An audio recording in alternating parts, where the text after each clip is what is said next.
তো আমি অরবিন্দ ভাইয়ের বাড়িতে চলে এসেছি নেপালে। এখন আছি কাঠমান্ডুতে। তো এখন আমি স্নান করে রেডি হয়ে নিয়েছি। তো এখন যাব পশুপতিনাথ দর্শন করতে। চলো যাওয়া যাক ভগবানের কাছে দর্শন করতে।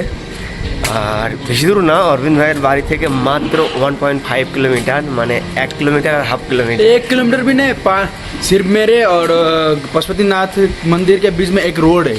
ये रोड क्रॉस करेंगे पशुपतिनाथ मंदिर। चलो पशुपतिनाथ मंदिरे ওখানে গিয়ে দেখা হচ্ছে। আর আজকে দিনটা পুরো ঘুরবো, তারপর রাতে এখান থেকে বিদায় নেব। তো চলো যাওয়া যাক পশুপতিনাথ। ভোলেনাথ। তো গাইজ আমি এখন আছি পশুপতিনাথ মন্দিরে যাওয়ার রাস্তায়। আজকে ভক্তদের প্রচুর ভিড় আছে, দেখতে পাবে তোমরা। প্রচুর ভক্তরা অনেক দূর থেকে এসেছে। চলো গুটি পায়ে এগিয়ে যাচ্ছি বাবার কাছে।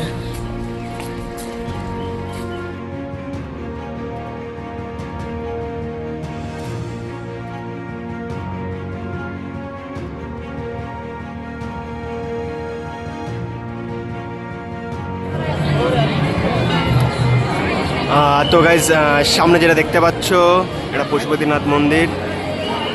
আর ভেতরে ক্যামেরা করা কোনোভাবে সম্ভব না।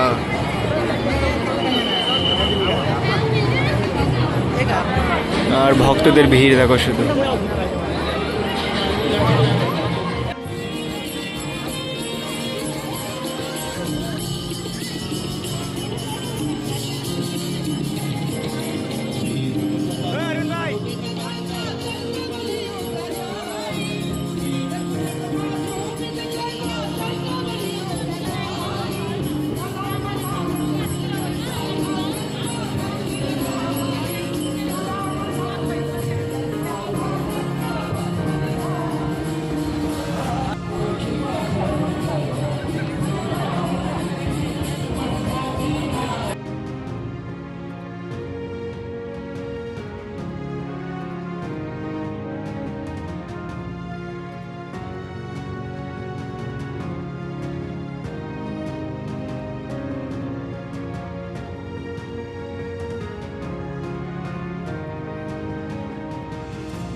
তো গাইস এই যে জায়গাটা আমি দাঁড়িয়ে আছি, এই জায়গাটা দেখো কি সুন্দর। আর এখান থেকে পুরো ভিউটা পাবে। এই ওপরটায় আসলে পুরো পশুপতিনাথের চারিদিকটা ভিউ পাবে। এই যে সিঁড়ি, এখন সিঁড়ি দিয়ে নিচের দিকে নেমে যাব। এগুলো আসছে এতে করে মৃতদেহ নিয়ে আসছে। এই পশুপতিনাথ শ্মশান, পশুপতিনাথ মন্দিরের পাশেই গঙ্গা বয়ে গেছে, ওখানেই সবাইকে দহন করা হচ্ছে, মানে দাহ করা হচ্ছে। আর দেখো কেউ আসছে এখানে মুক্তি পেতে, আর কেউ আসছে ভগবান দর্শন করতে। তো গাইজ আমার পিছনে যে মন্দিরটা দেখতে পাচ্ছ এটা হনুমান মন্দির। কিন্তু এই মন্দিরটা এখন আর আগের মতো পরিস্থিতিতে নেই, এতে। এটা আমি ব্যাক ক্যামেরা করে তোমাদের একবার দেখাবো। কাঠমান্ডুর মানে শহরের একদম মাঝামাঝি অবস্থিত এই যে মন্দিরটা দেখতে পাচ্ছ, এখন লোহা আর রড ঝালাই করে এটাকে রাখা হয়েছে। এইভাবে কতদিন থাকবে জানি না। এটা হনুমান মন্দির, অনেক পুরনো মন্দির এটা।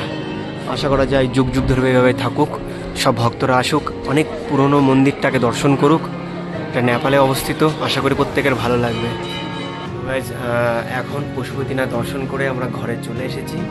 এখন একটু রেস্ট করবো, তারপর আবার কাঠমান্ডু শহরটা ঘুরে দেখবো, তারপর বিকাল হলেই আমার বেরিয়ে যেতে হবে সব ব্যবস্থা করে।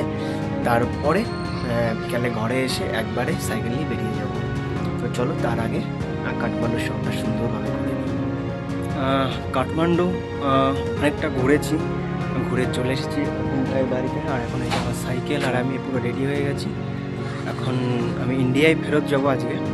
এখন যাব কাঠমান্ডুতে, কাঠমান্ডু মেন সিটি, তারপর ওখান থেকে ইন্ডিয়ার দিকে রওনা দেবো। চলো আজকের ভিডিও যদি ভালো লাগে তাহলে অবশ্যই লাইক কমেন্ট শেয়ার করে দেবে। এখন সামনের দিকে এগিয়ে যাওয়া যাক ইন্ডিয়ার দিকে।